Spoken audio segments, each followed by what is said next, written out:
Good morning everyone. रट्टा fact channel में आप सभी का स्वागत है। आज की क्लास शुरू करने से पहले थोड़ा सा मोटिवेशनल कोट को समझ लेते हैं। Don't show off be real.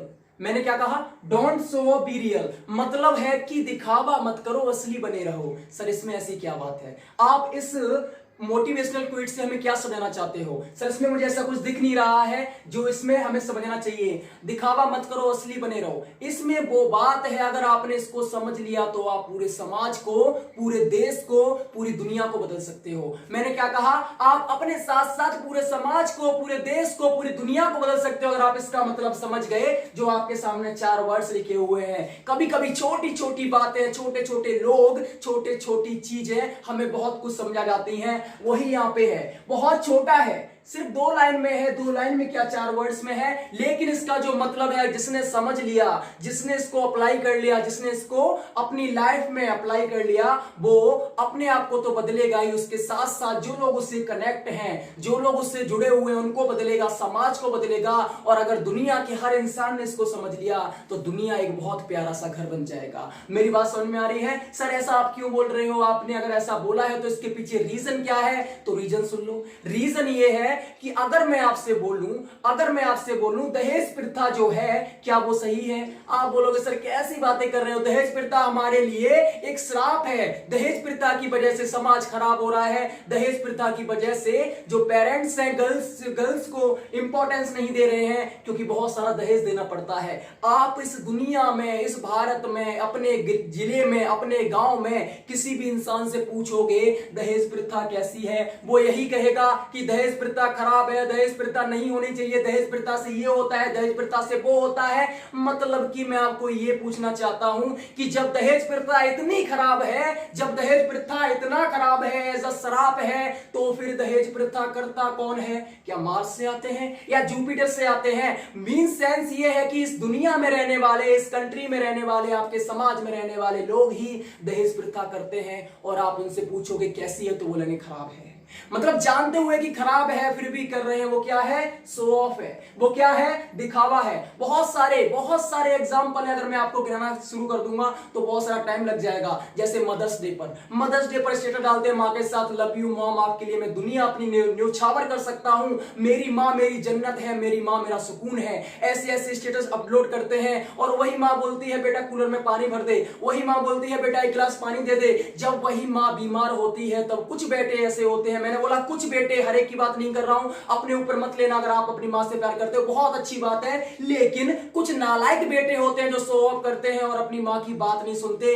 1 गिलास पानी देने में उनको हिचक होती है, अपनी मां को इंट्रोड्यूस करने में हिचक होती है कि ये मेरी मां है, अगर पढ़ी लिखी नहीं है। और वहीं पर पूरे पूरे दिन गर्लफ्रेंड से बातें करते रहते हैं, और वहीं पर पूरे पूरे दिन गर्लफ्रेंड की से बातें करते रहते हैं। गर्लफ्रेंड जो काम करेगी वो करते रहते हैं। क्या ये दिखावा नहीं है? क्या ये दिखावा नहीं है? और एग्जांपल लेते हैं, जैसे देश की बात करें, इंडिपेंडेंस डे आ जाए, रिपब्लिक डे आ जाए तो देशभक्ति जाग जाती है कि मेरा भारत महान, मैं भारत के लिए कुछ भी कर सकता हूं।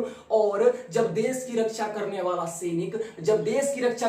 सैनिक, रेलवे मतलब ट्रेन में एक सीट मांगता है, ट्रेन में बोलता थोड़ा बैठ जाने, थका हुआ हूं, तो लोग उसको सीट नहीं देते। मतलब कि ये सेल्फिशनेस, ये मतलबपन, ये कहां से आया है? और सबसे बड़ी बात, अगर आप पूछते हो किसी से कि दुनिया कैसी है तो बोलेंगे मतलब ही है। दुनिया में लोगों से ज्यादा मतलब मत रखना, क्योंकि दुनिया मतलब ही है। अपना जो पल्लू है वो सीधा करती है और भूल जाती है कि आपने किसके लिए क्या किया।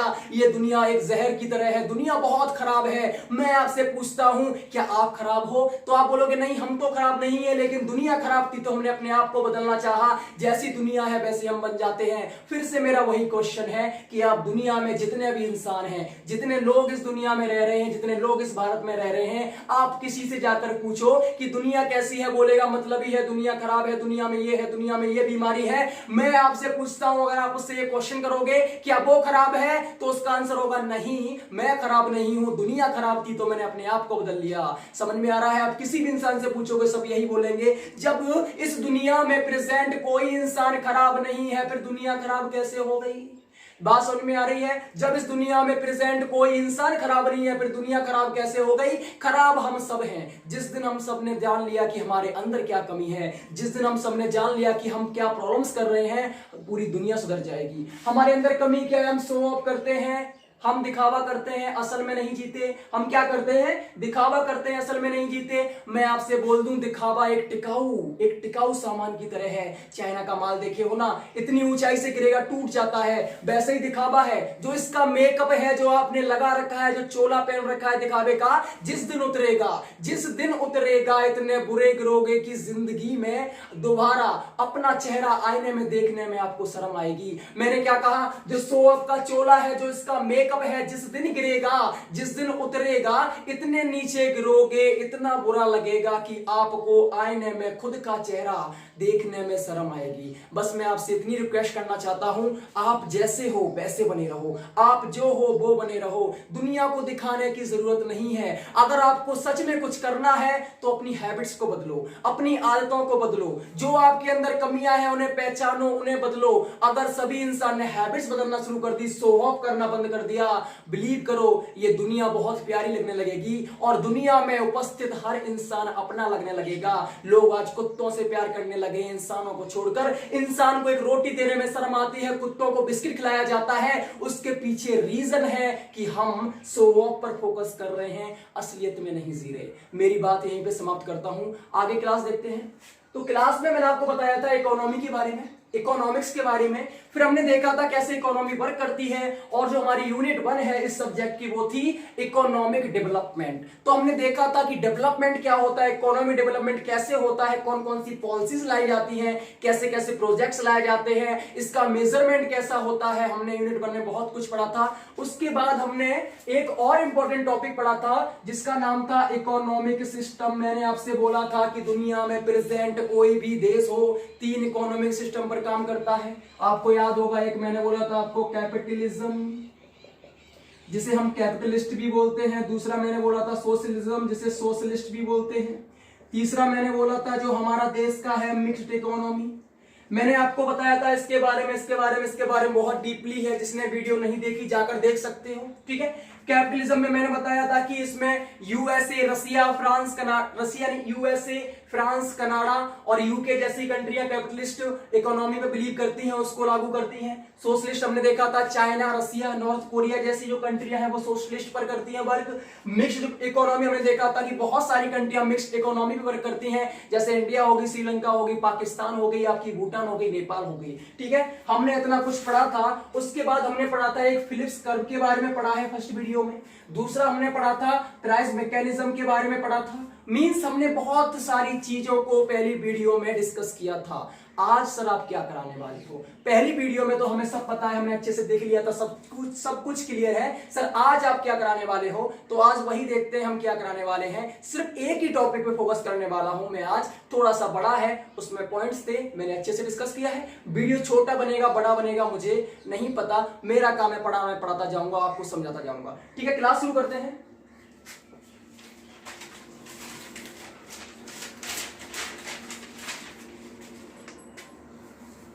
आज की क्लास शुरू करते हैं।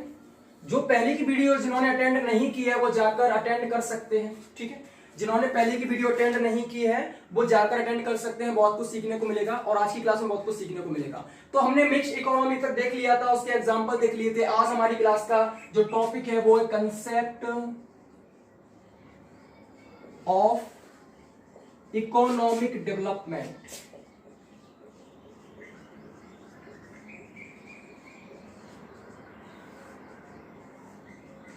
ठीक है, मैंने क्या कहा? आज की क्लास का टॉपिक क्या है? Concept of economic development. Sir economic development तो हमें पता है, इकोनॉमी की डेवलपमेंट के साथ साथ समाज का डेवलपमेंट क्या कहलाता है? सर इकोनॉमिक डेवलपमेंट कहलाता है। सर क्या इसके कंसेप्ट की बात हो रही है? हाँ जी, इसके कंसेप्ट की बात हो रही है कि इकोनॉमिक डेवलपमेंट के लिए किन किन चीजों की जरूरत पड़ती है। इकोनॉमिक डेवलपमेंट को हम कौन कौन से तरीकों से, कौन कौन से रूल्स से, कौन कौन सी चीजों से, कौन किस किस को अप्लाई करके इकोनॉमिक डेवलपमेंट का हम मतलब इकोनॉमिक का डेवलपमेंट कर सकते हैं, समाज का डेवलपमेंट कर सकते हैं, अपनी कम्युनिटी का डेवलपमेंट कर सकते हैं। बात समझ में आ रही है? तो अब हम देखेंगे कि जो कंट्रियां डेवलप्ड हैं वो डेवलप्ड क्यों हैं, और जो कंट्रियां अंडर डेवलप्ड हैं वो अंडर डेवलप्ड क्यों हैं, और जो कंट्रियां डेवलपिंग में है वो डेवलपिंग में क्यों है। ठीक है, रेडी रहो हमारे साथ सीखने के लिए, बहुत कुछ सीखेंगे। बहुत ही इंटरेस्टिंग टॉपिक होता है इकोनॉमिक्स, मुझे सच में पढ़ाने में मजा आता है, शायद आपको सीखने में मजा आ रहा होगा। ठीक है, तो हम देखते हैं इसका पहला पॉइंट है वो कहता है economic development is to promote the standard of living and economic condition in a country. ये क्या करता है, standard of living and economic condition, किसमें, एक देश में इसको प्रमोट करता है। इकोनॉमिक डेवलपमेंट क्या करता है, standard of living and economic condition को क्या करता है, डेवलप करता है, प्रमोट करता है। कौन, इकोनॉमिक डेवलपमेंट। बात समझ में आ गई। मैं आपको पहले बता चुका हूं स्टैंडर्ड ऑफ लिविंग क्या होता है, लोगों के रहन सहन, लोग कैसे रह रहे हैं, उनको कितनी सुविधाएं मिल रही हैं, ये होता है आपका स्टैंडर्ड ऑफ लिविंग। और वहीं पर इकोनॉमिक कंडीशंस की बात करूं तो लोगों के पास पैसा कितना है, रिसोर्सेज कितने हैं यूटिलाइजेशन करने के लिए, रिसोर्स का प्रोडक्शन हो रहा नहीं हो रहा, वो आपका आता है इकोनॉमिक कंडीशंस पर। तो स्टैंडर्ड ऑफ लिविंग और इकोनॉमिक कंडीशंस मतलब कि सोशल वेलफेयर और कंट्री की ग्रोथ, मतलब कि कंट्री का मनी, कंट्री की वेल्थ, दोनों डिपेंड किस पे करती है, इकोनॉमिक डेवलपमेंट पर। मेरी बात समझ में आ गई। जो इसका दूसरा पॉइंट है वो देखते हैं क्या कहता है। दूसरा पॉइंट कह रहा है economic development can involve efforts in multiple areas such as development of human capital. किसका, ह्यूमन कैपिटल का डेवलपमेंट। ठीक है, उसके बाद आपका है इंफ्रास्ट्रक्चर का डेवलपमेंट। उसके बाद आपका है रीजनल कॉम्पिटिटिवनेस का डेवलपमेंट। उसके बाद आपका है इन्वायरमेंटल सस्टेनेबिलिटी। ठीक है, इन्वायरमेंटल सस्टेनेबिलिटी का डेवलपमेंट। उसके बाद आपका है social welfare and health safety. ठीक है, अगेन है लिटरेसी और भी बहुत सारे इनिशिएटिव्स हैं। मतलब कहने का क्या है कि जो इकोनॉमिक डेवलपमेंट है उनसे क्या होता है, आपका ह्यूमन कैपिटल का डेवलपमेंट होता है। सर कैपिटल मींस पैसा होता है, ह्यूमन कैपिटल मींस क्या होता है, मतलब मनुष्य रूपी धन। सर इससे क्या समझ सकते हैं हम, जो इंसान है, जैसे मान लो कि आपके माता पिता आप पर पैसा लगाते हैं, पढ़ाई के लिए पैसा लगाते हैं, क्यों लगाते हैं, जिससे कि आपको स्किल्ड किया जा सके, जिससे कि आपको अच्छा बनाया जा सके, आगे आने वाले कुछ सालों में, आगे आने वाले टाइम में आप अच्छा काम करके उनका नाम रोशन कर सको। तो जो ह्यूमन कैपिटल है इसका डेवलपमेंट एक कंट्री के लिए बहुत जरूरी होता है। अगर आपने इंसानों को डेवलप कर दिया तो वो बहुत सारी चीजें अपने आप से डेवलप कर सकते हैं। दूसरा है इंफ्रास्ट्रक्चर, मतलब कि जो आपकी रोड्स हैं, जो आपके साधन हैं, जो आपकी मशीनरी है, जो भी चीज डेवलपमेंट के लिए जरूरी है, प्रोडक्शन के लिए जरूरी है, एक समाज के लिए जरूरी है, उसको डेवलप करना। तीसरा है रीजनल कॉम्पिटिटिवनेस, मतलब ऐसा ना हो कि जो मतलब आप कंट्री लेवल पर कॉम्पिटिशननेस रहे, रीजनल कॉम्पिटिटिवनेस भी रहना चाहिए। मतलब कि हर एक इंसान को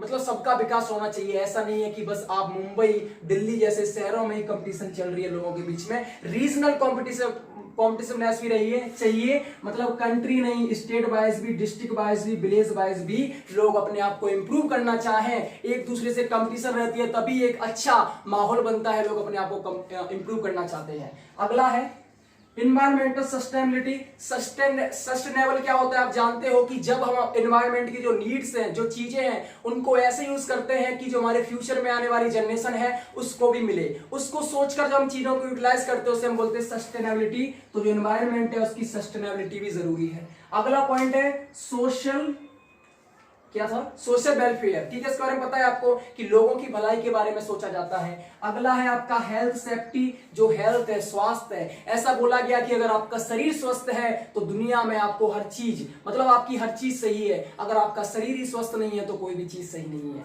ठीक है, अगला आपका है लिटरेसी, मतलब कि एजुकेशन बहुत जरूरी है। तो ये आपके जो पॉइंट है ये इकोनॉमिक डेवलपमेंट का मेन मुद्दा होते हैं, मेन मोटिव होते हैं। इन्हीं को डेवलप करना इकोनॉमिक डेवलपमेंट कहता है और यही कंसेप्ट आपको समझना है कि हम इनको कैसे डेवलप कर सकते हैं। ठीक है, अगला पॉइंट है economic development is different from economic growth. मैंने क्या कहा, इकोनॉमिक डेवलपमेंट किससे, इकोनॉमिक ग्रोथ से डिफरेंट है। मैं आपको पहले बता चुका हूं, इस पॉइंट को पहली क्लास में मैंने समझा दिया था। ठीक है, फिर पढ़ लेते हैं। Economic development is a policy intervention which aims to increase economic as well as social wellbeing of people. मैंने क्या कहा, इकोनॉमिक डेवलपमेंट क्या होता है, एक पॉलिसी होती है जिससे कि इकोनॉमिक्स को भी बढ़ाना होता है, मतलब कि जो आपका स्टॉक है, जो आपका रिसोर्स है उसको बढ़ाना होता है। दूसरा पीपल का जो सोशल वेलफेयर वेलफेयर है, जो लोगों की भलाई है, उसको भी देखा जाता है। जबकि इकोनॉमिक ग्रोथ में सिर्फ आपको पैसे से मतलब होता है, पैसा है, रोकड़ा है तो सब कुछ है, इसमें लोगों की भलाई से कोई मतलब नहीं होता।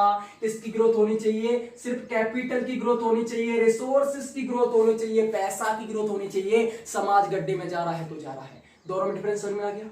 तो ये हमारा इकोनॉमिक डेवलपमेंट के कुछ पॉइंट्स थे जो कि कंसेप्ट के थे, मैंने आपको समझा दिए और मैं विश्वास करता हूं, मैं बिलीव करता हूं आप लोगों पर कि आप अच्छे से समझ गए होंगे। आगे क्लास को कंटिन्यू करते हैं, आगे बढ़ाते हैं क्लास को। आगे आपका जो इसमें पहला कंसेप्ट है, कंसेप्ट किसका? इकोनॉमिक डेवलपमेंट का, वो है development and under development. Development and under development. Sir इस बात से आप क्या कहना चाहते हो, ये क्या है?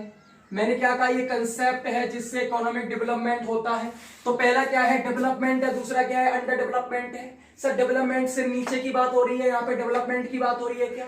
देखते हैं, एक पॉइंट करके देखते हैं। तो पहला मैंने क्या बोला? डेवलपमेंट। डेवलपमेंट का मतलब होता है improvement in countries economic and social conditions. Development का मतलब क्या होता है? Improvement in countries economic and social conditions. मतलब कि क्या हुआ, आपके देश में जो इकोनॉमी थी कंट्री की, उसमें आपने क्या किया? इंप्रूवमेंट किया। आपके देश का जो लोगों की कंडीशंस थी, मतलब लोग पुअर थे, उनके पास खाने को नहीं था, उनके पास एजुकेशन नहीं थी, आपने उनको प्रोवाइड करा के उनकी कंडीशन सही की, तो आपने क्या किया? डेवलपमेंट किया। बात समझ में आ गई? जब एक आप कम्युनिटी को, एक कंट्री के जो इकोनॉमिक कंडीशंस हैं, जो इकोनॉमिक जो इसकी कंडीशंस हैं या फिर जो सोशल कंडीशन है, इनमें डेवलपमेंट करते हो, आप इनको अच्छा करते हो, इनमें सुधार करते हो, बेहतर बनाते हो, उससे हम बोलते हैं डेवलपमेंट। क्लियर हो गया? आगे बताइए। More especially, it refers to improvements in way of managing an area's natural and human resources. मतलब कि नेचुरल एंड ह्यूमन रिसोर्सेज को इंप्रूवमेंट करना डेवलपमेंट कहलाता है। सर नेचुरल तो रिसोर्स हमें पता है, जो हमें जमीन से मिलते हैं, मतलब भगवान के द्वारा दिए गए हैं। सर ह्यूमन रिसोर्स क्या होते हैं? ह्यूमन रिसोर्स होते हैं मशीनरी, ह्यूमन रिसोर्स होते हैं आपकी बहुत सारी चीजें इसमें आ जाती हैं, जिसको डेवलप किया जाता है, तो उसे हम क्या बोलते हैं? डेवलपमेंट बोलते हैं। आगे देखते हैं। In order to create wealth and improve people lives. अगर आपको वेल्थ और पीपल लिव्स दोनों को इंप्रूवमेंट करना है, मैंने आपको पहले बताया था कि डेवलपमेंट वर्क करता है किस पर? स्टैंडर्ड ऑफ लिविंग पर एंड कंट्री की इकोनॉमिक पर। बात समझ में आ रही है? डेवलपमेंट वर्क किस पे करता है?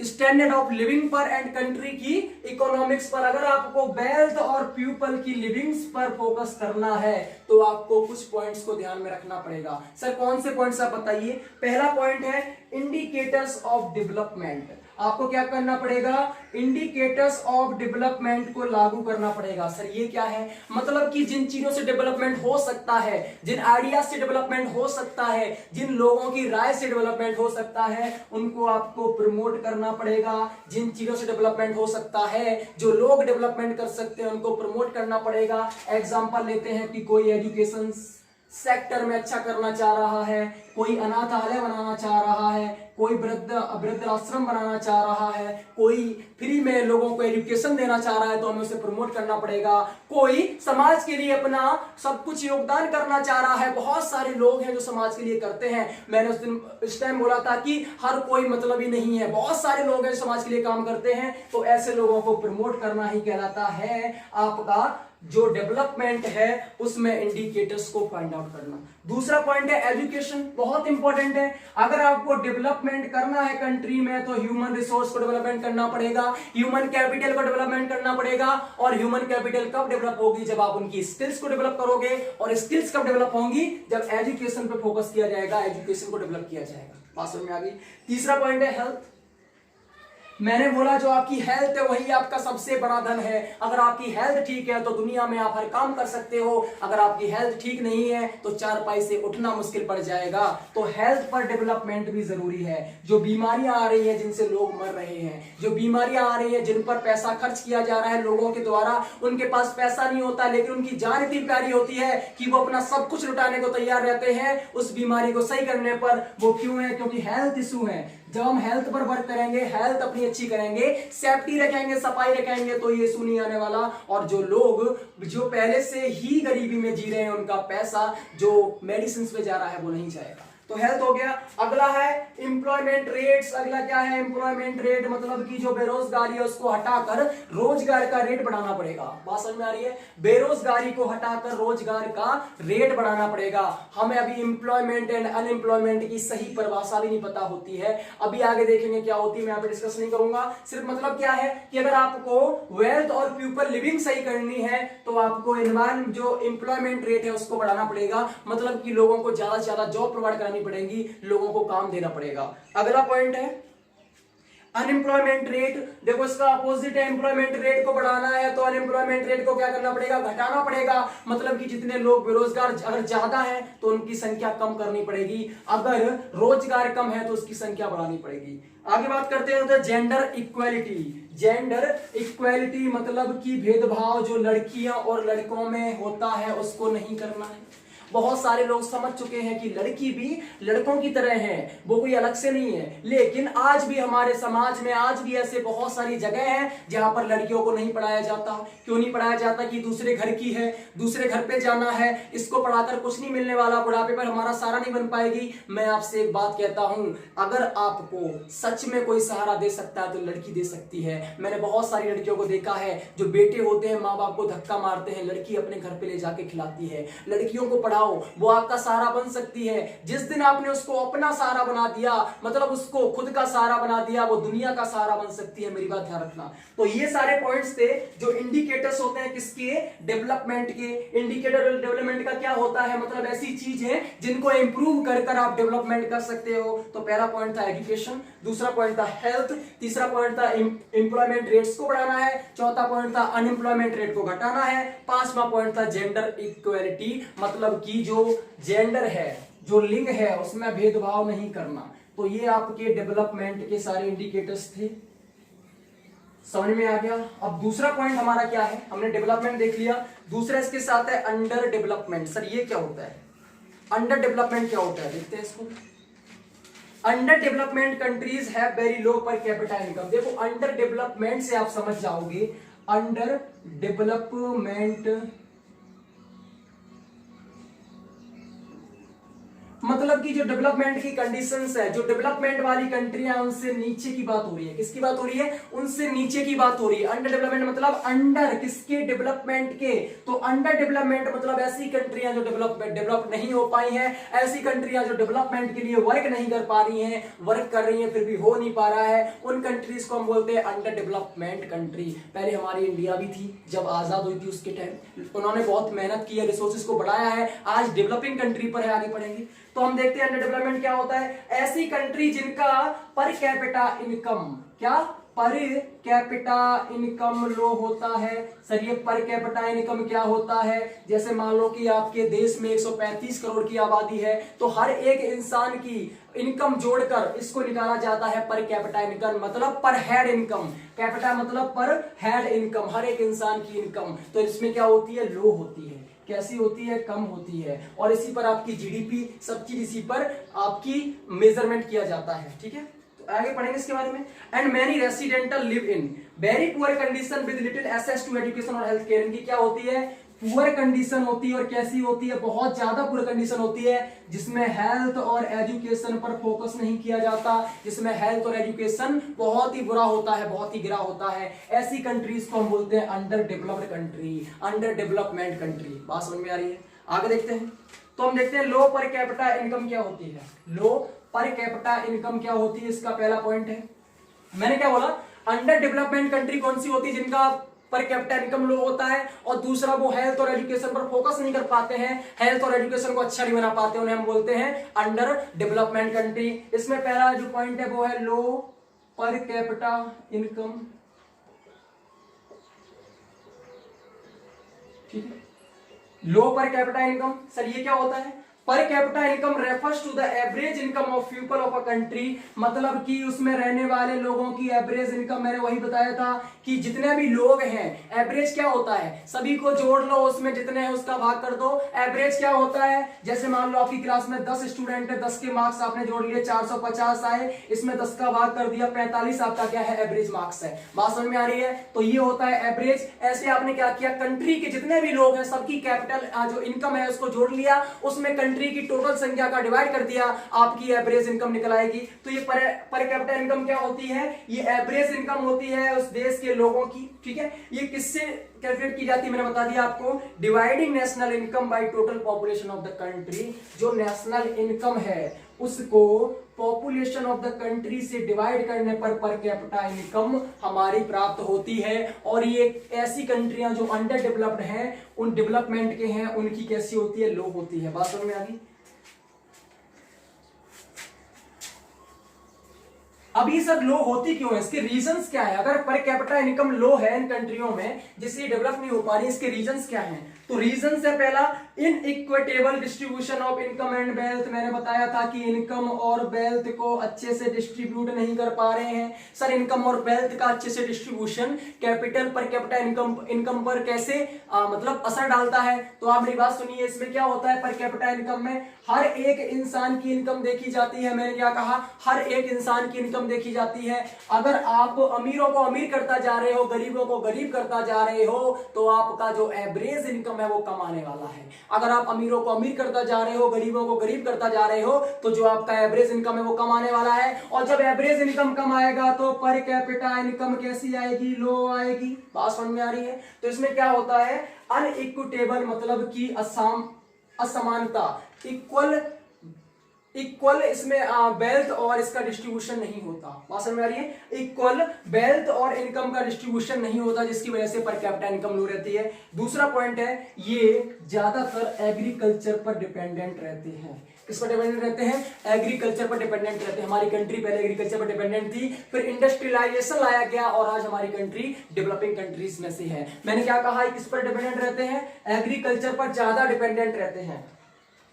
अगर तीसरी की बात करूं, तीसरा पॉइंट हमारा हैवी पॉपुलेशन प्रेशर, मतलब कि यहाँ पर पॉपुलेशन ज्यादा होता है। कहीं ना कहीं आप कनेक्ट कर सकते हो इंडिया को इन चीजों से। इंडिया भले ही डेवलपिंग कंट्री है, लेकिन आप कहीं ना कहीं इनको इंडिया की कंडीशन से कनेक्ट कर सकते हो, क्योंकि आप पहले से इसमें रह रहे हो, आपको पता है ये चीजें। तो मैंने पहला क्या बोला कि यहाँ पर डिस्ट्रीब्यूशन इनकम और वेल्थ का कैसा होता है? अनइक्वल होता है। दूसरा मैंने बोला कि पॉपुलेशन बहुत ज्यादा होती है। तीसरा बोला ज्यादा डिपेंडेंट किस पे रहते हैं? एग्रीकल्चर पर रहते हैं। आगे देखते हैं, अनएम्प्लॉयमेंट एंड अंडर एम्प्लॉयमेंट रहता है। इसमें क्या रहता है? अनएम्प्लॉयमेंट रहता है और अंडर एम्प्लॉयमेंट रहता है। बात समझ में आ रही सर? अनएम्प्लॉयमेंट तो हम जानते हैं, ये अंडर एम्प्लॉयमेंट क्या होता है? मेरी बात क्लियर हुई है? मैंने क्या कहा कि जो अंडर डेवलपमेंट कंट्री है वो अंडर डेवलपमेंट क्यों है? क्योंकि उनका पर कैपिटा इनकम कैसा है? लो है।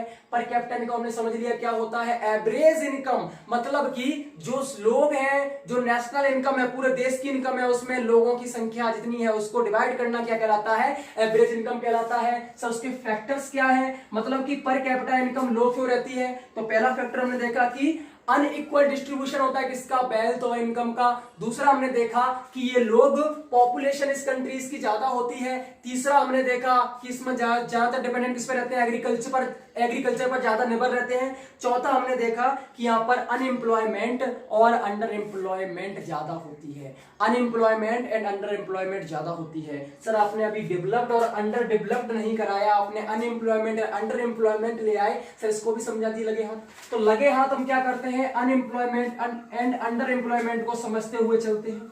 मैंने हर एक टॉपिक को बहुत ही बारीकी समझकर बहुत ही अच्छे से नोट्स बनाए, जिससे कि आपके जो मेन कंसेप्ट्स है उन पे फोकस कर लो। क्योंकि अगर आपको ये टर्म्स नहीं पता है तो इकोनॉमिक्स पढ़ने में मजा नहीं आएगा। मजा तब आता है जब हम डीपली पढ़ते हैं। समझ में आ रहा है? टाइम लग रहा है, लगने दो, ठीक है।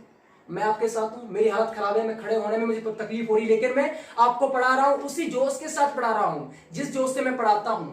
पैरों में दर्द कर रहा है, पैसा लग रहा है कि गिरने वाला हूं, लेकिन मैं पढ़ा रहा हूं और मैं क्लास पूरी करके ही जाऊंगा, क्योंकि मैं जो ठानता हूं वो करता हूं। आपको जो करना है वो ठान लीजिए और आप भी वो कर सकते हो, ठीक है। आगे बढ़ते हैं। तो मैंने बोला अंडर एम्प्लॉयमेंट एंड अनएम्प्लॉयमेंट दोनों चीजों को देखेंगे। तो पहला है अनएम्प्लॉयमेंट। पहला क्या है? अनएम्प्लॉयमेंट। सर इसके बारे में हमें पता है। मैंने कहा क्या पता है? आप बोलोगे सर बेरोजगारी। ये तो बहुत बड़ा मुद्दा है, लोग इसको उठाते हैं। मतलब कि ऐसे लोग जिनके पास काम नहीं है, मतलब जिनके पास जॉब्स नहीं है, कोई साधन नहीं है कमाने का, ना तो बिजनेस है, ना जॉब है, ना वो कुछ काम कर रहे हैं, ना पकौड़े बेच रहे हैं, ना कंडे बेच रहे हैं, ना गोबर से बने हुए, और ना ही कोई किसानी का काम कर रहे हैं, ना वो लेबर है। मतलब कि वो निठल्ले बैठे हैं, वो उनके पास कोई काम नहीं है। उनको हम बोलते हैं अनएम्प्लॉयमेंट, मतलब बेरोजगारी। अगर आप ऐसा सोचते हो तो आप बहुत गलत हो। अगर आप ये सोचते हो अनएम्प्लॉयमेंट ये चीज होती है कि देश में प्रेजेंट ऐसे लोग जिनके पास काम नहीं है उसे अनएम्प्लॉयमेंट कहते हैं, तो आप बहुत गलत सोचते हो, आप गलत सोच रहे हो। ऐसा नहीं होता है। अनएम्प्लॉयमेंट सर क्या होता है? अनएम्प्लॉयमेंट वो होता है कि ऐसे लोग जिनके पास जॉब पाने की काबिलियत है, जिनके पास जॉब पाने की स्किल्स हैं और उनको जॉब नहीं मिल रहा। बात सुनना, ऐसे लोग जिनके पास जॉब पाने की काबिलियत है, जिनके पास जॉब पाने की स्किल्स है बट उनको जॉब नहीं मिल रहा, उसे बोलते हैं अनएम्प्लॉयमेंट। ये तो नया कंसेप्ट लग रहा है मुझे। हम तो समझते हैं सर बेरोजगारी अनएम्प्लॉयमेंट होता है। अनएम्प्लॉयमेंट क्या होता है कि आपने किसी टॉपिक के ऊपर स्टडी की, आपने पढ़ाई की, स्कूल्स में क्यों की है? क्योंकि आपको अच्छी जॉब मिले। आपने बीटेक किया किसी टेक्निकल इंडस्ट्री में काम करने के लिए, आपने एमबीबीएस किया डॉक्टर बनने के लिए, आपने कॉमर्स किया किसी कंपनी में अच्छी पोजीशन के लिए, और आप घर पे बैठकर चने चबा रहे हो, आप घर पे बैठकर अपने घर वालों का सिर खा रहे हो, सर खा रहे हो, तो वहां पे आप अनएम्प्लॉयमेंट हो। क्योंकि आपके अंदर काबिलियत है, आपके अंदर स्किल्स है, लेकिन आपको आपकी स्किल्स के अकॉर्डिंग काम नहीं मिला। आपको काम मिला ही नहीं, स्किल के अकॉर्डिंग नहीं, आपको काम ही नहीं मिल रहा है, आप निठल्ले बैठे हो, आप बर्बाद बैठे हो, उसे बोलते हैं अनएम्प्लॉयमेंट। बात समझ में आती है? इसको पढ़ लीजिए। It is a term referring to individuals who are employable and actively seeking a job but are unable to find a job। कहने का मतलब है ये टर्म उसको दर्शाती है एक ऐसे इंसान को जो मतलब कि जॉब के लिए अवेलेबल है, जॉब के लिए वो मतलब उस जॉब पर मतलब जॉब को कर सकता है, उसके अंदर स्किल्स है, लेकिन उसको जॉब नहीं मिल रही है। वो क्या कर रहा है? जॉब फाइंड आउट करना चाह रहा है। अगर आपके अंदर स्किल्स और आपको जॉब करना ही नहीं है, अगर आपके अंदर स्किल्स है, आपको घर पे बैठ के हुक्का पीना है, अगर आपके अंदर स्किल्स है और आपको कोई काम नहीं करना है, तो उसे अनएम्प्लॉयमेंट नहीं कहते, उसे अनएम्प्लॉयमेंट नहीं कहते। अनएम्प्लॉयमेंट किसे कहते हैं? कि आपको काम करना है, आपके अंदर स्किल्स है, आप उस काम को कर सकते हो, लेकिन आपको जॉब नहीं मिल रही, आप जॉब के लिए भाग रहे हो लेकिन आपको जॉब नहीं मिल रही, उसे बोलते हैं अनएम्प्लॉयमेंट। अगर आपके अंदर डाउट था तो आज क्लियर कर लीजिए अनएम्प्लॉयमेंट क्या होता है। चलो ठीक है, आपने सर अनएम्प्लॉयमेंट समझा दिया, सर थोड़ा अंडर एम्प्लॉयमेंट भी समझा दीजिए। हाँ, हम समझाने के लिए यहाँ पे बैठे हैं, डोंट वरी, हर एक चीज समझाएंगे। अगर हम बात करें अंडर एम्प्लॉयमेंट की, आप बोलोगे सर अभी हमने देखा था अंडर डेवलपमेंट, मतलब डेवलपमेंट से नीचे, क्या सर अंडर एम्प्लॉयमेंट भी ऐसा होता है? देखते हैं टर्म को क्या होता है। तो मैंने यहां पे लिख दिया अंडर एम्प्लॉयमेंट, ठीक है। अब इसमें क्या है? It refers to a situation in which individuals are forced to work in low paying और लो स्किल जॉब्स। मतलब ऐसा है, देखो समझो अच्छे से। मान लो कि आपने बीटेक किया है, बीटेक करने में आपने 20 लाख रुपए खर्च किए, आपके पापा ने उम्मीद की थी कि आप इतना पैसा निकाल लोगे, ठीक है। आप जब मार्केट में पहुंचे, आपको लगता था कि आपको 40,000 रुपए नॉर्मली आराम से मिल जाएंगे। आप मार्केट में पहुंचे, आपने इंटरव्यू दिया, उन्होंने आपकी कीमत 10,000 में फिक्स कर दी। किसने फिक्स कर दी? 10,000 में फिक्स कर दी। जो 12th पास बंदा है, जो 10th पास बंदा है, जो एक ऐसा बंदा जिसको प्रॉपर्ली एजुकेशन का मतलब नहीं पता, वो भी उसी कंपनी में आपके साथ काम कर रहा है। कितने में? 10,000 में। बहुत सारी वैकेंसियां निकलती है सरकारी चपरासी की, आप बिलीव नहीं करोगे, लाखों में लोग जो बीटेक कर रहे हैं, एमबीए कर रहे हैं, ऐसे लोग उसमें अप्लाई करते हैं। क्यों कर रहे हैं? क्योंकि यहां पर अंडर एम्प्लॉयमेंट है। क्या है? अंडर एम्प्लॉयमेंट है, मतलब कि लोगों की स्किल्स के अकॉर्डिंग उनको काम नहीं मिलता, उनको फोर्सफुली किसी काम को करना पड़ता है, क्योंकि उनको अपनी लिविंग अपना जो जीवन है उसको व्यापन करना है, अपने परिवार को संभालना है, उनकी मजबूरी होती है उस काम को करना। 10,000 में बीटेक वाला काम कर रहा है। क्यों कर रहा है? क्या उसकी मतलब इच्छा है कि मैं 10,000 का काम करूं? क्या उसकी इच्छा है कि मैं जो वर्कर्स काम करते हैं उसको मैं काम करूं? क्या उसकी इच्छा है जो 12th पास है, 10th फेल है, वो जो काम कर रहा है मैं वही काम करूं? ऐसा कोई नहीं होता। उसने बीटेक इसलिए नहीं किया कि मुझे चपरासी की नौकरी करनी पड़े, लेकिन उसको करनी पड़ रही है, उसे बोलते हैं अंडर एम्प्लॉयमेंट। बात समझ में आ रही है? बात समझ में आई? इसको अच्छे से पढ़ लेते हैं।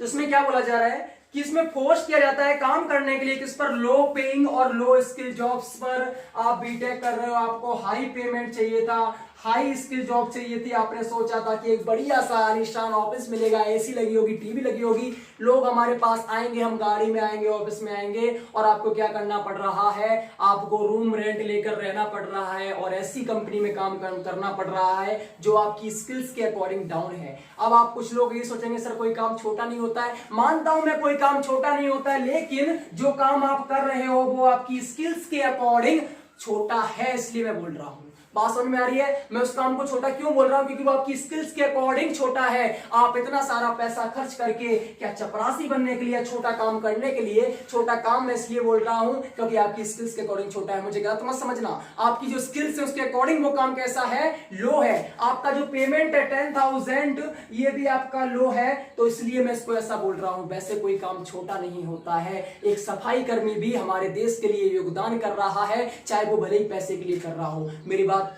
ध्यान से समझना, बुरा मत ले जाना, जो टॉपिक उसको मैं समझा रहा हूं। अंडर एम्प्लॉयमेंट क्या होता है, ये वो होता है कि ऐसे लोग जो स्किल्ड होते हैं उनको उनके स्किल्स के अकॉर्डिंग उनको जितना पेमेंट मिलना चाहिए उसके अकॉर्डिंग पेमेंट नहीं मिलता है, उनको कम में गुजारा करना पड़ता है, फोर्सफुली वर्क करना पड़ता है, मजबूरियां उनको वर्क करने पर, काम करने पर मजबूर करती हैं, उसे हम बोलते हैं अंडर एम्प्लॉयमेंट। सर ये बात समझ में आ गई? आपने सर समझा दिया अंडर एम्प्लॉयमेंट एंड अनएम्प्लॉयमेंट। पहला सर आपने समझाया डेवलपमेंट एंड अंडर डेवलपमेंट, फिर आपने समझाया sir unemployment and under employment. Sir आगे का पॉइंट क्या है? तो आगे का पॉइंट है capital scarcity and low rate of capital formation.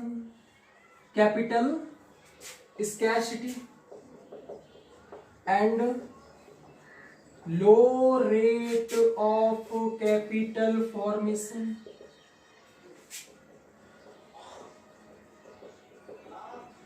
अब सर ये क्या है, इसको समझते हैं। कैपिटल स्कैरसिटी मतलब होता है the lack of financial resources and infrastructure development. मतलब कि कैपिटल स्कैरसिटी होती है, स्कैरसिटी मतलब होता है कमी, किसकी? कैपिटल की। आप समझ गए होंगे कैपिटल मींस होता है मनी, मतलब कि पैसे की कमी कैसे होगी, जब आपका इंफ्रास्ट्रक्चर खराब होगा। सर इंफ्रास्ट्रक्चर से क्या मतलब है कैपिटल का? मैंने कहा था आपको प्रोडक्शन करना है, तो आप प्रोडक्शन क्यों करते हो? इससे कि आपकी सप्लाई हो। देखो कोई भी कंट्री प्रोडक्शन क्यों करती है, कोई फर्म प्रोडक्शन क्यों करती है? अपने घर में रखने के लिए नहीं करती है, चाय डालने के लिए नहीं करती, क्यों करती है? जिससे कि सप्लाई हो, जब लोगों की डिमांड आएगी उनको प्रॉफिट मिल सके। जब आपका इंफ्रास्ट्रक्चर, आपकी रोड्स, आपकी जो साधन है ट्रांसपोर्ट के वो ही सही नहीं है, मतलब आप एक जगह से दूसरी जगह पर सामान नहीं ले जा पा रहे हो, क्या आप प्रोडक्शन करोगे? बोलोगे सर बिल्कुल नहीं करूंगा। जब मुझे लॉस है, प्रोडक्शन करने के बाद प्रॉफिट नहीं मिलने वाला, तो प्रोडक्शन क्यों करूंगा? तो जो आपकी कैपिटल स्कैरसिटी है, जो कमी है पैसा में, उसका एक तो हो गया इंफ्रास्ट्रक्चर, मतलब कि आपकी रोड ठीक नहीं है, आपका रेलवे ठीक नहीं है, आपकी जो साधन है पहुंचाने वाले जो आपकी गाड़ियां हैं वो ठीक नहीं है, मींस आपका इंफ्रास्ट्रक्चर ठीक नहीं है, जहां पे आप सामान रख रहे हो वो ठीक नहीं है, आपका मार्केट में जो भी बिल्डिंग्स बनी है वो ठीक नहीं है, एक अच्छी सुविधाजनक आप उनको सुविधा नहीं प्रदान कर पा रहे हो। दूसरा पॉइंट क्या है सर? दूसरा पॉइंट है आपका फाइनेंशियल रिसोर्स का कम होना, फाइनेंशियल रिसोर्सेस का कम होना। ठीक है, अब सर ये क्या है? मतलब कि आपके पास फाइनेंस की कमी है, आपके पास क्या है? फाइनेंस की कमी है, फाइनेंशियल रिसोर्स की कमी है, आप अपनी ग्रोथ नहीं कर पा रहे हो क्योंकि आपके पास फाइनेंस की कमी है, जो आपकी बैंकिंग है वो अच्छे से काम नहीं कर रही है, या फिर जब प्रोडक्शन नहीं हो रहा है तो बैंकिंग के पास पैसा नहीं आएगा, बैंकिंग के पास पैसा नहीं आएगा तो आपको जो टैक्स पे किया जाता है वो नहीं मिल पाएगा। मेरी बात समझ में आ रही है? तो दो चीजों से कैपिटल स्कैरसिटी होती है, एक तो हो गया आपका इंफ्रास्ट्रक्चर, दूसरा आपका हो गया फाइनेंशियल रिसोर्स की कमी। ठीक है, इसमें और कुछ है? अब देखते हैं कैपिटल फॉर्मेशन क्या होता है। हमने देख लिया कैपिटल स्कैरसिटी क्या होती है, अब कैपिटल फॉर्मेशन क्या होता है। तो capital formation is the creation of capital. ये क्या होता है? फॉर्म करना, किसको? कैपिटल को क्या करना? फॉर्म करना। कैपिटल फॉर्म कैसी होगी? जब इसे हम क्रिएट करेंगे। किसको क्रिएट करेंगे? कैपिटल को क्रिएट करेंगे। सिंपल भाषा में समझा दूं, मैं इसको नहीं पढ़ूंगा। कैपिटल क्रिएट कैसे कर सकते हैं? प्रोडक्शन करके। ये वर्ड आपका साथ नहीं छोड़ेगा अगर आप इकोनॉमी पढ़ रहे हो। प्रोडक्शन करके क्या कर सकते हो आप? कैपिटल फॉर्म कर सकते हो। फिर भी पढ़ लेते हैं। A change in the stock of any capital during a particular period of time is called capital formation। बात वही आ गई कि जो कैपिटल है किसी कंट्री की, उसका जो स्टॉक है उसमें चेंजमेंट आना, मतलब कि जो पहले 100 रुपए था बढ़ के 1000 रुपए हो गया, तो यहाँ पर 900 रुपए कैपिटल क्या हुआ है, फॉर्म हुआ है, यहाँ पे कैपिटल फॉर्मेशन हुआ है। आपने क्या किया, प्रोडक्शन बढ़ाया अपना, प्रोडक्शन से क्या हुआ, डिस्ट्रीब्यूशन बढ़ा, डिस्ट्रीब्यूशन से क्या हुआ, आपको प्रॉफिट बढ़ा, प्रॉफिट से क्या हुआ, आपकी ग्रोथ हुई, आपको पैसा मिला है। तो कैपिटल फॉर्मेशन भी प्रोडक्शन से ही रिलेटेड है। बात समझ में आ गई सर? इतनी सी बात समझ में आ गई। और कोई पॉइंट सर? जितने पॉइंट डिस्कस करके ही जाएंगे, डोंट वरी, हर एक पॉइंट को अच्छे से डिस्कस करेंगे जिससे कि आपका हर एक कंसेप्ट क्लियर हो। अगर आपका यूनिट 1 क्लियर हो गया तो आने वाले यूनिट्स में आपको प्रॉब्लम नहीं होगी और मुझे समझाने में प्रॉब्लम नहीं होगी। ठीक है, आज थोड़ी मेहनत करनी पड़ेगी क्योंकि आपको आने वाले यूनिट्स में मजा लेना है, इसलिए। आगे की बात करें तो यहाँ पे क्या है, यूज ऑफ प्रिमिटिव टेक्नोलॉजी। इस वर्ड को ध्यान रखना। प्रिमिटिव मतलब होता है आउटडेटेड, आउटडेटेड मतलब होता है ओल्ड या एंशिएंट, मतलब कि पुरानी, प्राचीन। कैसी? प्राचीन या पुरानी चीजें या टेक्नोलॉजी का यूज करना, मतलब कि एग्रीकल्चर में आपको अगर खेती करनी है, आपको खेत जोतना है, तो आपके पास ट्रैक्टर अवेलेबल है, लेकिन आप अपनी जिद पे अड़े हो कि हम तो अपने पूर्वजों की दी हुई बैलगाड़ी से, जो बैल होते हैं जिससे जो हल होता है उससे ही खेती करेंगे।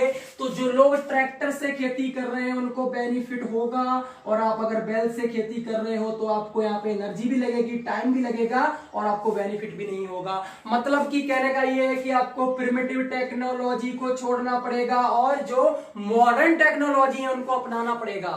समझ में आ रहा है? ये इसका मतलब था। आगे है disparity in rural and urban living standard. अब देखो ये वर्ड भी ध्यान रखना, जब हम इकोनॉमिक्स पढ़ते हैं तो बहुत सारे वर्ड्स आते हैं, मैं उनको छोड़ूंगा नहीं। जो जो इंपॉर्टेंट वर्ड्स आते हैं जो आपके एग्जाम से रिलेटेड है, लाइक बैंकिंग, एसएससी और जो भी एग्जाम्स है, उनमें जो वर्ड्स आते हैं उनको मैं छोड़ने वाला नहीं। उससे आपकी क्या होगी, इकोनॉमिक भी मिलेगा और आपको वर्ड्स वोकैबुलरी बढ़ेगी। मतलब आम के आम, गुठलियों के भी दाम, आपको दो काम, एक पन दो काज होने वाले हैं। ठीक है। डिस्पैरिटी मतलब होता है असमानता, मतलब अनइक्वालिटी, जैसे हम पहले पढ़ चुके थे अनइक्वालिटी के बारे में। सर असमानता का जब भी मेरे पास कोई अगर एक वर्ड आता है इकोनॉमिक्स, सर माइंड में वही आता है कि रूरल और अर्बन में, पुअर और रिच में। क्या सर यहाँ भी वही मतलब है? हाँ जी, वही मतलब है यहाँ पे भी, कि यहाँ पे क्या होता है, जो गरीब है और जो अमीर है, जो रूरल है और जो अर्बन है, उनके लिविंग स्टैंडर्ड में अनइक्वालिटी रहती है, तब जाकर अंडर डेवलपमेंट होता है, या जो कंट्रियां वो डेवलप नहीं कर पा रही है। बात समझ में आ रही है? तो ये भी क्या है, एक टाइप का कंसेप्ट है किसका, इकोनॉमिक डेवलपमेंट का। जब आप अनइक्वालिटी को हटाकर इक्वालिटी लाओगे, समानता लाओगे, किसमें, रूरल और अर्बन में, पुअर और रिच में, तो आप भी डेवलपमेंट की तरफ ग्रोथ करोगे, आप भी एक कदम बढ़ाओगे किसकी तरफ, अपने समाज को, अपनी कंट्री को बेहतर बनाने की तरफ। मेरी बात समझ में आ रही है? तो ये हो गया disparity in rural urban living standard. Sir और भी पॉइंट्स हैं। आगे का पॉइंट है लो फाइनेंशियल इनकल्सिव रेट। आगे पॉइंट क्या है, ये सब अंडर एम्प्लॉयमेंट के रेट है कि लोग अंडर एम्प्लॉयमेंट क्यों रहते हैं, कंट्री अंडर एम्प्लॉयमेंट क्यों रहती हैं। आगे जो पॉइंट है वो है आपका लो फाइनेंशियल इनकल्सिव रेट। सर ये क्या होता है? देखो बैंक क्या करती है, बैंक लोगों को और जो भी बड़े बड़े इंस्टीट्यूशंस हैं जिनको, देखो आपको स्टार्टअप करना है, ठीक है, अगर आप किसी चीज का स्टार्टअप करना चाहते हो तो बहुत सारा पैसा लगता है, उस पैसा आपके घर पर नहीं होता है, आपको कोई उधार भी नहीं, तो आप क्या करते हो, बैंकिंग के पास जाते हो, आप लोन लेते हो, स्टार्टअप लोन लेते हो, बहुत सारे लोन प्रोवाइड करती है बैंक। आपने क्या किया, उनसे लोन लिया। जो अंडर डेवलप्ड कंट्री है, डेवलपमेंट कंट्री है, उनको जो लोन का रेट होता है वो लो होता है। कैसा होता है? लो होता है। जब लो रेट होगा तो सर्कुलेट है जो मनी का, वो मार्केट में कैसे हो रहा है, कम दाम में हो रहा है। और जब कम दाम में पैसा सर्कुलेट होगा, जब कम दाम में पैसा सर्कुलेट होगा तो ग्रोथ होगी क्या? नहीं होगी। बात समझ में आ रही है? तो जो इनकल्सन रेट है किसका, फाइनेंशियल इंस्टीट्यूशंस का, लाइक बैंकिंग का, वो कैसा है? लो है। ठीक है। और ये होता क्या है, ये मेथड होता है किसका, बैंकिंग एंड फाइनेंशियल सर्विसेज को ऑफर करने का। किसी एक इंसान को, किसी इंडिविजुअल को आप क्या कर रहे हो, banking and financial services offer कर रहे हो, उस रेट को हम बोलते हैं फाइनेंशियल रेट, उसे हम बोलते हैं इनकल्शन ऑफ फाइनेंशियल रेट। सर ये तो आपके हो गए किसके, अंडर एम्प्लॉयमेंट के। जो कंट्रियां अंडर एम्प्लॉयमेंट है, मतलब अंडर डेवलपमेंट है, सॉरी अंडर डेवलपमेंट के पॉइंट है, जो कंट्री अंडर डेवलपमेंट है उनके रीजंस क्या अंडर डेवलपमेंट होने। चलिए पॉइंट हमने देख लिया, अच्छे से समझ लिए। अब आगे बढ़ते हैं। आगे जो हमारा सेकंड पॉइंट है, पहला हमने कंसेप्ट देख लिया क्या था, डेवलपमेंट एंड अंडर डेवलपमेंट, उसके सारे पॉइंट्स थे हमने देख लिए। आगे जो कंसेप्ट है वो है अ डेवलपिंग इकोनॉमी।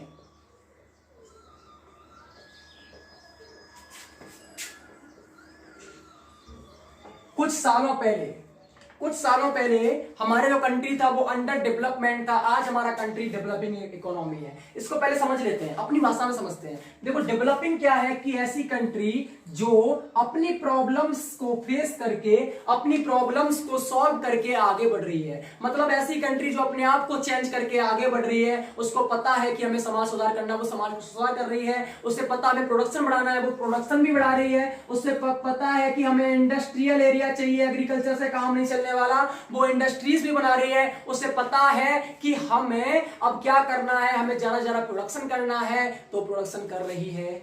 समझ में आ रहा है? तो ऐसी कंट्री जो डेवलपमेंट को समझकर उसकी तरफ आगे बढ़ रही है, उसे बोलते हैं डेवलपिंग इकोनॉमी। मतलब कि डेवलप्ड नहीं हुई है, पूरी तरह अच्छे से डेवलप नहीं हुई है, लेकिन उसने कदम बढ़ाया है, चलने की सोची है डेवलपमेंट की तरफ। उन कंट्रीज को बोलते हैं डेवलप इकोनॉमी। इसमें आपका इंडिया रूबरू बहुत अच्छे तरीके से यहाँ पर अपने पैर पसार के बैठा है। वो डेवलपमेंट की तरफ आगे बढ़ चुका है। डेवलप्ड नहीं हुआ है, लेकिन आने वाले कुछ सालों में इंडिया डेवलप्ड कंट्री बन जाएगा। सर इसके बारे में और बताइए, तो देखते हैं डेवलप इकोनॉमी क्या होती है। The major characteristic of developing economy are, जो मेजर कैरेक्टरिस्टिक है किसके, डेवलपिंग इकोनॉमी के, वो पहला क्या है, इसमें भी लो पर कैपिटा इनकम होती है। लो पर कैपिटा इनकम होती है। सर डेवलपिंग इकोनॉमी है, फिर लो पर कैपिटा इनकम क्यों है? मैंने क्या बोला, डेवलपिंग इकोनॉमी है, डेवलपमेंट की तरफ बढ़ी है, डेवलप्ड हुई नहीं है। जब डेवलप्ड हो जाएगी तो यहाँ पे हाई पर कैपिटा इनकम हो जाएगा। अगर हाई पर कैपिटा इनकम होता तो डेवलपमेंट की तरफ बढ़ने की नीड ही क्या थी, अपने आप को इंप्रूवमेंट करने की नीड ही क्या थी। डेवलपमेंट मतलब वही होता है कि आप डेवलप्ड होकर बैठे हो, आप स्किल होकर बैठे हो, आपके पास हर सुख सुविधा है। जब आपके पास नहीं है तभी तो आप डेवलप होना चाह रहे हो। तो इसमें क्या होता है, लो पर कैपिटा इनकम इसमें भी होती है, लेकिन कंट्री को पता है इसको इंप्रूव कैसे करना और उसके लिए वर्क कर रही है, उसे बोलते हैं डेवलपिंग इकोनॉमी। बात समझ में आ रही है? तो और कुछ बताइए। दूसरा है ओवर पॉपुलेशन। इसमें भी क्या होती है, पॉपुलेशन कैसी होती है, ओवर होती है। कैसी होती है, ओवर पॉपुलेशन होती है। इंडिया में आराम से आप समझ सकते हो कि 142 तक पहुंच गया होगा। 135 था लास्ट जो कुछ साल उसमें जब हुआ था, अब तो 142 करोड़ पहुंच गई होगी। तो इसमें क्या है, ओवर पॉपुलेशन है, जिसकी वजह से वो डेवलप्ड कंट्री नहीं है, लेकिन वो पॉपुलेशन को कम करने के साथ साथ पॉपुलेशन को स्किल्ड कर रही है कि जो लोग, जो ह्यूमन रिसोर्स है वो यूटिलाइज किया जा सके, विदेशों में जाकर अपना कुछ बिजनेस खोलकर वो खुद का काम कर सके, न कि बाहर की कंट्रियों की नौकर बनती बैठे। मेरी बात ध्यान से समझना, मैंने क्या कहा कि वो पॉपुलेशन को स्किल्ड कर रही है, उनको मौके दे रही है, किसका, स्टार्टअप करने का। क्यों करने का? क्योंकि जिससे कि वो खुद की कंपनी खोल सके विदेशों में जाकर, और न कि विदेश वाले आकर भारत में उनको जॉब दें 10,000 रुपए के लिए। समझ में आ रहा है? तीसरा पॉइंट है maximum population below the poverty line. Poverty line मतलब गरीबी रेखा, जो बीपीएल आता है, बिलो पॉवर्टी लाइन, उसके नीचे ज्यादा से ज्यादा पॉपुलेशन का होना। बीपीएल मतलब बिलो पॉवर्टी लाइन के नीचे ज्यादा से ज्यादा पॉपुलेशन का होना क्या कहलाता है, क्या कहलाता है? कौन सी इकोनॉमी होती है? डेवलपिंग इकोनॉमी में, तभी तो डेवलपमेंट कर रहे हैं। ठीक है, बात समझ में आ रही है? अगला पॉइंट है पुअर इंफ्रास्ट्रक्चर। इसमें भी इंफ्रास्ट्रक्चर कैसा होता है, पुअर होता है, अच्छा नहीं होता है, लेकिन वो अच्छा बनाने की कोशिश कर रहे हैं। हर बात पर ध्यान देना। अगला पॉइंट है एग्रो बेस्ड इकोनॉमी। इसमें भी क्या होता है, एग्रो बेस्ड इकोनॉमी थी, एग्रीकल्चर पर डिपेंडेंट थे, अब वो इंडस्ट्रियलाइजेशन कर रहे हैं, इंडस्ट्रीज ला रहे हैं। ठीक है, तो ये भी इसका पॉइंट है। अगला पॉइंट है lower rate of capital formation. जो कैपिटल फॉर्मेशन है उसका जो रेट है, जो दर है, वो कैसी है, लो है। मतलब कि कैपिटल फॉर्मेशन अच्छे से नहीं हो पा रहा है, कैपिटल फॉर्म अच्छे से नहीं हो पा रही है। अगला जो इसका है वो है लो स्टैंडर्ड ऑफ लिविंग। जो स्टैंडर्ड ऑफ लिविंग है लोगों का वो कैसा है, लो है। लो कब होगा, जब उनके पास वेल्थ नहीं होगी, जब पैसा नहीं होगा। मैं कोट पैंट का पहन सकता हूं जब मेरे पास जॉब होगी। आज मैं अगर इस बनियान में हूं, इस टी शर्ट में हूं, तो क्यों हूं? क्योंकि मेरे पास जॉब नहीं है। जब मेरे पास जॉब होगी अच्छे खासा, मेरे पास बिजनेस होगा, कुछ भी होगा, पैसा होगा, तो मैं अच्छी अच्छी गाड़ी में घूमूंगा, अच्छी अच्छी मेरे पास कार होंगी, अच्छे अच्छे मेरे पास क्या बोलते हैं मकान होगा, अच्छा अच्छा मेरे पास हर चीज होगी जब हमारे पास पैसा होगा। पैसा नहीं है तो लिविंग स्टैंडर्ड अच्छा हो ही नहीं सकता। बात समझ में आ रही है? पैसा कब आएगा? जो आपने इंप्रूवमेंट किया होगा, किस पर? स्किल्स पर, उनको जॉब प्रोवाइड कराने पर। अगला है अनस्किल्ड पॉपुलेशन। पॉपुलेशन तो बहुत ज्यादा है, अगर ये स्किल्ड हो तो कोई बात नहीं, बहुत ही अच्छा है, लेकिन कैसा है? अनस्किल्ड है, मतलब उनके अंदर स्किल नहीं है। स्किल क्यों नहीं है? स्किल क्यों नहीं है? क्योंकि उनको एजुकेशन प्रोवाइड अच्छे से नहीं की गई। बात समझ में आ रही है? अगला इसका पॉइंट है वो है अनएम्प्लॉयमेंट। अगला पॉइंट क्या है इसका? अनएम्प्लॉयमेंट। मतलब हम सर अच्छे से समझते हैं इस चीज को, बहुत सारे हमारे भाई, बहुत सारे हमारे लोग इससे गुजर रहे हैं, उन्हें एम्प्लॉयमेंट नहीं मिल रहा है, उन्हें रोजगार नहीं मिल रहा है। अनएम्प्लॉयमेंट को हम समझते हैं, तो ये सारे क्या थे? इकोनॉमिक डेवलपमेंट थे। ये सारे क्या थे? इकोनॉमिक डेवलपमेंट थे। ठीक है, तो आज के लिए हम सिर्फ दो पर फोकस करते हैं, कंसेप्ट पर। ठीक है, आगे देखेंगे अगली क्लास में और है। देखो आज अभी पढ़ा दूं तब भी वही बात है, क्योंकि मैं पूरा क्लियर करके चलूंगा, और अगर मैं बाद में क्लास लेता हूं तब भी वही बात है, पढ़ाना तो पूरा ही है, चाहे अभी 1 घंटे की ले लो या 2 घंटे की ले लो, या फिर 30 या 40 मिनट करके बाद में लेते रहो। मेरी बात समझ में आ रही है? तो हमने आज क्या पढ़ा? इकोनॉमी डेवलपमेंट के कंसेप्ट पढ़े। पहला कौन सा था? पहला हमारा था डेवलपमेंट एंड अंडर डेवलपमेंट, उसको हमने पढ़ा। ठीक है, उसमें बहुत सारे पॉइंट्स थे, जैसे कि अनएम्प्लॉयमेंट, अंडर एम्प्लॉयमेंट, और भी बहुत सारे पॉइंट थे, लो पर कैपिटा इनकम। हमने हर एक पॉइंट को अच्छे से देखा। दूसरा हमारा अभी हमने पढ़ा वो क्या था?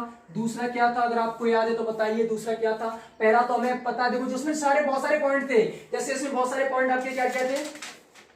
इसमें पॉइंट्स आपके थे जैसे अंडर एम्प्लॉयमेंट हो गया, अनएम्प्लॉयमेंट हो गया, ठीक है, कैपिटल स्कैरसिटी हो गया, कैपिटल फॉर्मेशन हो गया, primitive use of primitive technology हो गया। ये सब किसके पॉइंट थे? Developed and under developed economy का। जो हमने दूसरा पढ़ा वो क्या था?